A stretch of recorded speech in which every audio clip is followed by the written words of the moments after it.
Halo guys, this is Terang Channel dan di sini kita akan membahas mengenai trend isu saat ini.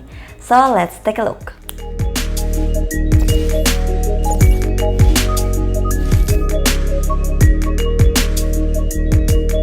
Keadaan pandemi COVID-19 mendorong seluruh masyarakat untuk mampu beradaptasi dengan perkembangan yang ada.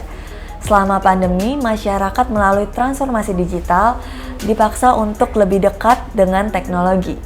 Nah, begitu juga dengan perusahaan-perusahaan yang mungkin sebelumnya tidak terpikir untuk menerapkan sistem kerja WFH. Mereka mau tidak mau diharuskan untuk menerapkan sistem kerja WFH terhadap karyawannya. Ketika masa pandemi berakhir, perusahaan dapat memilih bekerja dari rumah sebagai normal yang baru dalam lingkup pekerjaan. Menurut Oliver Stell, kepala eksekutif dari perusahaan perangkat lunak Jerman yang bernama TeamViewer, memprediksi bahwa sebagian besar perusahaan akan tetap menerapkan sistem work from home, mengadopsi pendekatan hybrid setelah pandemi ini selesai. Transformasi digital dengan bekerja secara WFH dapat terus berlanjut di masa mendatang jika WFH memang berdampak secara positif pada cara kerja karyawan yang lebih efektif dan efisien. Apakah work from home dapat menjadi pilihan yang tepat untuk normal yang baru ke depannya jika memang ingin diterapkan setelah pandemi COVID-19 ini berakhir? Yuk kita tanya bagaimana sih pendapat dari sisi para karyawan sendiri mengenai hal ini. Let's go!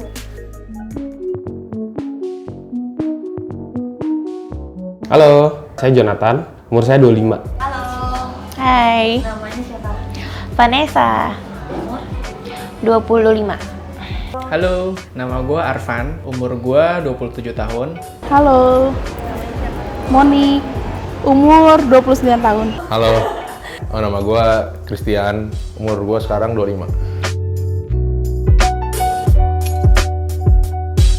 Kalau menurut saya sih ya, WFH itu sendiri tergantung sama bidang dari perusahaan tersebut. Karena kalau beberapa bidang itu sebenarnya WFH gak fit in sama pekerjaan mereka.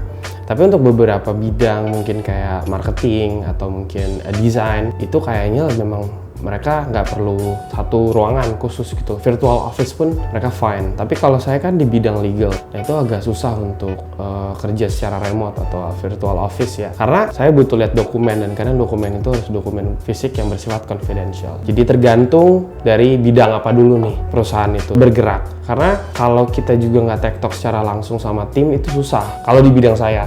Tapi kalau saya lihat di beberapa teman saya, kayaknya mereka efektif aja kerja WFH ya. Enggak tepat. Prefer full WFO sih, seperti sedia kala. Kalau menurut gue, WFH ini bakal terus berjalan ya di semua lini bidang pekerjaan kalau menurut gue. Karena ya satu sisi gue sebagai seorang desainer grafis yang bekerja di agensi, sangat amat membutuhkan WFH karena kita butuh istirahat ekstra. Ketika kerja di rumah tuh waktu lebih fleksibel dan waktu istirahat dengan intensitas pekerjaan yang cukup tinggi dari bidang kita sendiri tuh yaitu butuh waktu banyak istirahat. Makanya gue sih berharap untuk WFH ini terus berjalan ketika ibaratnya ada new normal baru. Menurut aku sih lebih baik WFH ya, karena lebih efisien sih justru kalau menurut aku. Karena ke kantor pun sebenarnya ya sama aja, cuman kalau misalnya di rumah bisa istirahatnya juga lebih banyak, terus lebih irit juga ya kan. Menurut gua ada beberapa sektor yang bisa WFH dan ada beberapa sektor yang bisa WFO. Contohnya seperti kalau WFH tuh mungkin kayak perusahaan-perusahaan yang memang nggak harus bekerja langsung datang ke kantor gitu loh. Kayak misalnya contohnya gue bisa lihat berita tuh kayak Twitter gitu kan. Twitter tuh udah mempraktikkan WFH seumur hidupnya untuk karyawannya kan. Sedangkan menurut gue juga kalau misalnya WFH juga dipraktekkan untuk semua sektor, menurut gue bakal banyak pengangguran sih, karena juga banyak sektor yang harus memang diperuntukkan pekerjaan itu untuk datang ke kantor. Contohnya mungkin seperti engineering lah segala macam gitu kan, memang harus ngecek langsung ke tempat dan nggak bisa di rumah gitu. Tergantung perusahaan itu bergerak di mana dan bidang pekerjaannya apa. Kurang efisien dan kurang efektif. Soalnya kalau misalkan di rumah itu, mostly tuh rata-rata tuh kita tuh jadi kayak kebawa hawa-hawa kayak males, ngantuk, dan pasti misalkan ada beberapa sekian persen orang-orang tuh justru kayak kerja di kamarnya mereka. Dan otomatis tuh mereka pasti yang kayak bawaannya bentar-bentar tiduran. Kalau enggak mereka kayak sembari, kalau mereka memang lagi nggak ada keperluan apa, mereka kayak tiduran, nggak akan standby gitu dan nggak akan cepet lah gitu. Kalau dari segi efisien kerja, jujur WFH ini juga punya nilai sisi kekurangannya ya. Jadi kalau misalkan kita WFH terus, itu pasti kayak dari segi buat tektokan antar temen, dari koordinasi pekerjaan gitu akan sangat butuh juga untuk WFO. Jadi untuk kekurangannya WFH kayak gitu palingan. WFH lebih efisien kalau menurut aku, karena lebih konsen. Kalau di kantor kan kita lebih banyak ngobrol, bercandanya, enaknya sih gitu ya. Tapi kalau WFH itu lebih efisien, waktu kita lebih banyak kerjanya. Bisa dari pagi sampai malam, bisa tidur dulu gitu, istirahat. Kalau menurut gue sih sebenarnya tergantung ke sumber daya manusia ya. Kalau misalnya memang sudah karyawannya tuh memang sudah saya bilang punya planning lah pekerjaannya dia itu, menurut gue WFH tuh nggak jadi masalah. Tapi mungkin banyak kekurangan juga dari WFH-nya, karena kan kita juga harus memerlukan namanya data-data atau dokumen-dokumen yang memang ada tersedianya di kantor gitu loh. Jadi ya itu pun sebenarnya bisa dibawa ke rumah juga sih, tapi itu kembali lagi kepada manusianya, memang planningnya tuh gimana untuk pekerjaan dia gitu loh, jadi nggak sembarangan gitu. Karena menurut gue juga ini satu perubahan yang cukup signifikan gitu loh untuk kita di dunia kan lagi terdampak COVID gini gitu.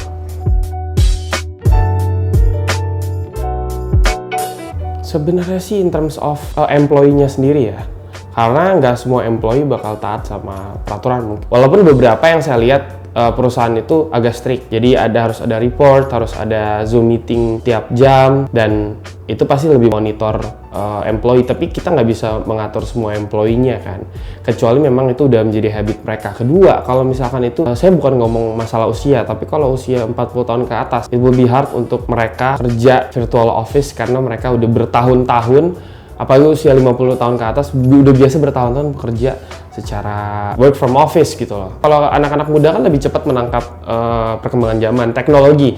Maksudnya mereka paham dan mereka dekat dengan yang namanya teknologi. Tapi kalau orang tua kan mereka lebih, ya ada effortnya lah untuk mereka belajar lagi. Jadi mereka punya kayak double job. Mereka harus belajar tentang teknologi itu sendiri dan pekerjaan mereka. Yang pasti yang tadi nggak efisien waktunya, dan misalkan kayak beberapa contoh mereka WFH pas masih jam kantor, cuman tuh mereka tuh masih yang kayak let's say jam 3 atau jam 2 tuh udah kayak cabut, udah pada yang kayak pergi, terus kayak mereka less respon, bisa ketiduran, bisa ini, jadi waktunya tuh nggak benar-benar mereka harus kayak kerja gitu waktu jam kerja.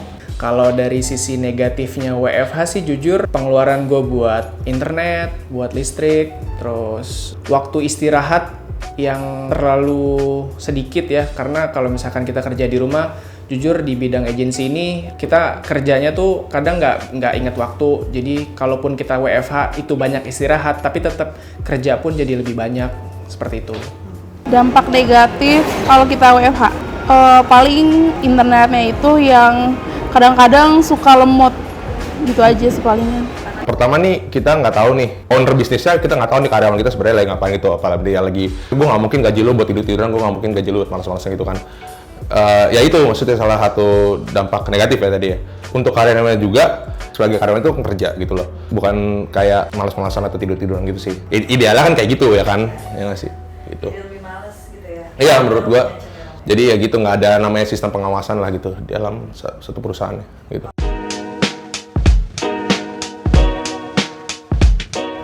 Nah, itu harus banyak dipikirkan sama perusahaan. Pertama, wifi atau jaringan, karena nggak semua employee mungkin punya wifi di kosan atau di rumah mereka. Kedua, teknologi, karena kan nggak semua tuh pakai Zoom meeting, ada yang pakai Google Meeting, ada yang pakai platform-platform video call lainnya. Perusahaan tuh harus benar-benar concern terhadap itu. Mungkin bikin pelatihan untuk mereka, untuk employee-nya gitu loh. Karena mungkin anak muda ada yang dekat sama teknologi tapi gaptek, ada apalagi orang tua. Jadi mungkin harus concern terhadap hal-hal itu. Harus ada pelatihan untuk penggunaan teknologi dan harus disamakan. Jadi jangan kayak departemen ini pakai Zoom meeting, departemen ini pakai Google Meet atau apalah, atau pakai Skype. Itu harus benar-benar disatu suarakan. Misalkan mereka platformnya Zoom meeting, ya Zoom meeting aja semuanya pakainya. Karena itu menurut gua agak krusial kan. Karena kalau misalkan kita kan kerja di kantor itu bukan sendiri gitu loh. Kita work as team. Nah kalau misalkan kita tektokannya nggak dua arah gimana?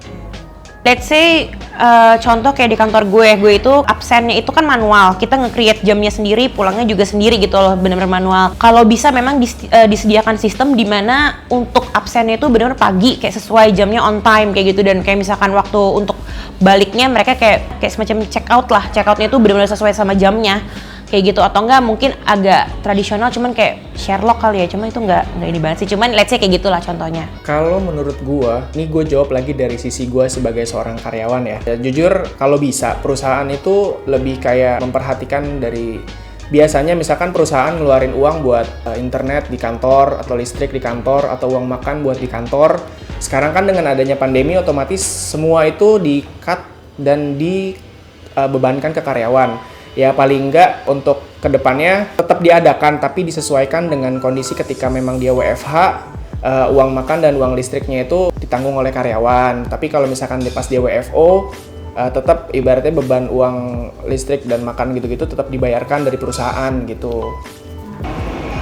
Kalau menurut aku mungkin kayak kita bisa reimburse internet, itu aja sih palingan. Jadi yang pasti perangkat-perangkat gitu ya, perangkat seperti laptop atau wifi gitu loh. Mungkin wifi mungkin setiap orang udah punya, tapi laptop kan ada beberapa karyawan yang mungkin belum punya di rumah dan mungkin harus diberlakukan WFH setelah pandemi ini. Ya itu pertama, laptop harus ada karena pasti kita harus remote juga ke kantor dan segala macam. Terus kedua itu adalah mungkin tunjangan nggak tetapnya atau menjadi tunjangan tetap gitu loh. Maksudnya mungkin dialokasin berapa gitu dananya untuk pembayaran dari perusahaan ke karyawan berupa kuota internet gitu loh. Itu maksud gua.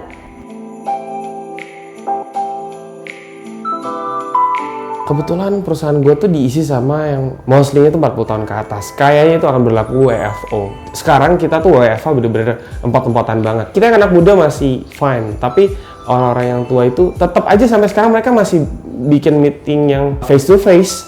Dan kita nggak pernah ada namanya meeting by Zoom call. Awal-awal doang waktu awal pandemi karena itu dibutuhkan kan. Kalau mau nggak mau gitu loh. Kalau sekarang akhirnya mereka tingkatin prokes. Terus ada weekly swab dan hal-hal lainnya yang untuk prevent COVID-nya kan. Jadi kalau balik lagi ke kantor gue, kayaknya kantor gue bakal WFO sih. Melihat keadaan sekarang sih bakal balik lagi ke WFO. Karena industrial sektor gue kan telco, jadi kayak waktu awal tahun lalu pandemi aja kayak 1 bulan pertama itu langsung bisa bagi grup gitu loh, dimana-mana padahal company itu masih banyak yang WFH full, tapi kayak telco tuh langsung masuk kayak seminggu masuk seminggu enggak, kayak langsung pertama gitu lah. Kalau menurut gua ya, karena gua kerja di bidang periklanan, agensi periklanan, kayaknya kantor gua bakal terus ngadain WFH dan WFO sih. Jadi sistem kerjaan gue sekarang tuh kan ada WFH, ada WFO-nya. Nah, kemungkinan bakal berjalan terus seperti ini. Kayak dari segi anak-anak kreatif mungkin bakal tetap ada di rumah, dan yang masih mobile itu paling anak-anak account dan lain-lainnya seperti itu. Sepertinya sih akan balik lagi seperti semula ya. Kalau untuk pandangan gue sendiri, kalau untuk perusahaan gue sendiri mungkin nggak bakal WFH semuanya ya. Tapi mungkin ada beberapa departemen yang bisa WFH. Tapi nggak diberlakukan. Karena mengingat juga mungkin perusahaan gue itu ya bergerak di bidang penyewaan gedung ya. Ya, gue salah satu mungkin perusahaan yang kontra gitu lah sama WFH. Karena gue kan nyediain gedung untuk orang masuk gitu kan. Jadi gue nggak mungkin gitu, gue nggak masuk gitu loh. Jadi mungkin ada, sometimes mungkin ada muncul problem gitu kan antara tenant dan gue sebagai pihak yang menyewakan gitu kan. Jadi gue mesti ada di tempat gitu loh. Jadi kayak enggak sih, mungkin perbandingannya 80-20, 80 buat WFO, 20 buat WFH.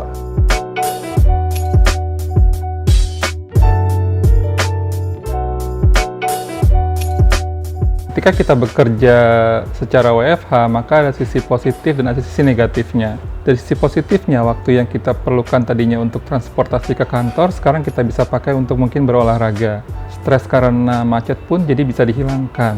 Dan kita lebih fleksibel dalam mengatur waktu kerja kita. Dari sisi negatifnya, kadang kita bisa jadi merasa bosan karena bekerja terus dari rumah. Dan kadang kita sulit fokus ketika bekerja di rumah. Karena mungkin ketika kita sudah berkeluarga, maka suka ada gangguan dari anak atau pasangan atau mungkin kegiatan rumah tangga kita. Dan kadang kita juga kesulitan berkomunikasi dengan rekan kerja kita, apalagi yang baru saja datang di perusahaan kita. Nah, untuk bekerja lebih efektif, maka sangat disarankan kita melakukan hal-hal seperti ini. Kita harus bekerja seperti biasa, layaknya seperti kita bekerja di kantor. Kita harus disiplin dengan waktu kita dalam bekerja maupun dalam waktu istirahat. Lalu berikan pengertian kepada anggota keluarga kita bahwa sebenarnya kita tetap bekerja seperti biasa, tapi hanya pindah lokasi saja ke rumah. Lalu kita usahakan persiapkan ruangan khusus kalau memang tersedia. Lalu persiapkan koneksi internet yang baik, karena kemungkinan besar kita akan banyak berkomunikasi secara online, baik itu teleconference call maupun video conference, atau mungkin kita mengakses sistem dari perusahaan kita. Lalu kita juga harus intensif memanfaatkan media komunikasi. terutama yang visual, karena kebanyakan komunikasi itu 80% datangnya dari gerakan muka, postur tubuh, gerakan tubuh, seperti itu. Jadi apa sih tantangannya ketika kita melakukan WFH atau mungkin nanti perusahaan ingin mengubah dari WFO menjadi WFH gitu ya setelah pandemi selesai. Jadi perusahaan itu yang pertama harus dilakukan ialah mengubah namanya budaya.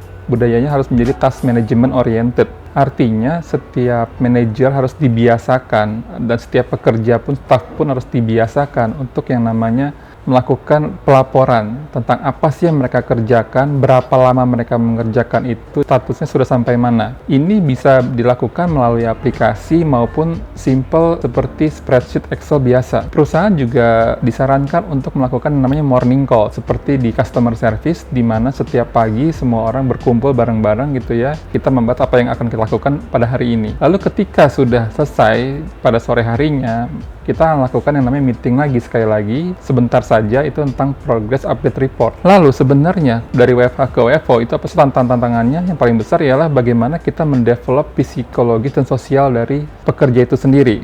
Karena bekerja dari rumah bisa jadi menimbulkan yang namanya kejenuhan. Nah, karena manusia itu adalah makhluk sosial, maka manusia itu ingin berinteraksi langsung dengan orang lain. Karena 80% itu komunikasi manusia itu ialah non-verbal, 20%-nya itu verbal. Karena itu tidak semua orang nyaman bekerja sendirian atau bekerja soliter. Ini adalah tantangan utama kalau perusahaan ingin berubah budayakan dari WFO menjadi WFH. Oke, itulah saran dari kami dari Talent HRM ketika kita ingin mengubah atau menjalankan new normal dengan bekerja work from home. Bye. Ya, thank you. Thank you. Bye-bye. Bye-bye. Partisipasinya, Yes. jawabannya. Makasih sama-sama. Bye semua.